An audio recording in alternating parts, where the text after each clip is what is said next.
Hi, Mr. Seligman here, and welcome to the Music Room. So if you look at the newly revised standards of the arts, you might see one bit that says expressive intent. In their glossary, they define this as, let me check my vision here, the emotions, thoughts, and ideas that a performer or composer seeks to convey by manipulating the elements of music. Essentially, it's going to be important for us educators to make sure that we don't teach our students to sing Baby Shark like Sume resti kummen. You wouldn't want the thick tone of Schubert's Erlkönig to be sung with Frozen's Let It Go, would you? These are vastly different styles. Every musical piece that our students play or sing will be completely different than the next one they sing or play.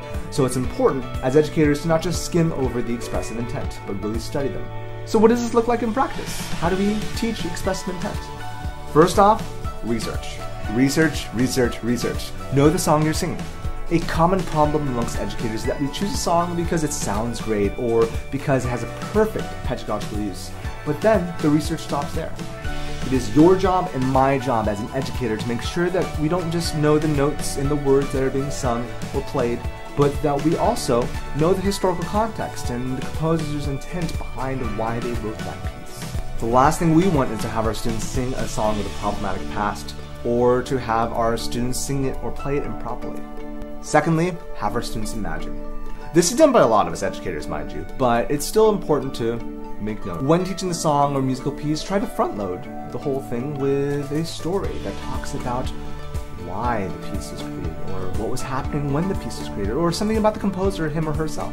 For example, back in high school, before we played a note of Russian Christmas music, my band director at the time, she told us to imagine that when we played at measure 118, that we were supposed to imagine like a small village and candles being lit.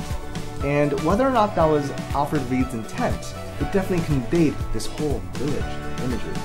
I think what she could have done also is to talk about the Russian and American ties before playing the song, but nevertheless, have our students imagine, talk about the historical context through that way.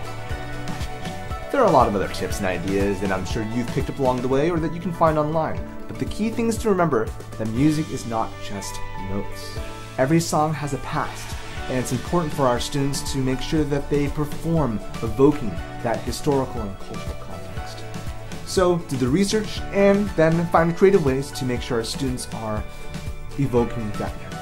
Thanks guys, and if you have any questions about expressive intent, you are more than welcome to email me at jonathan.seligman@cvesd.org.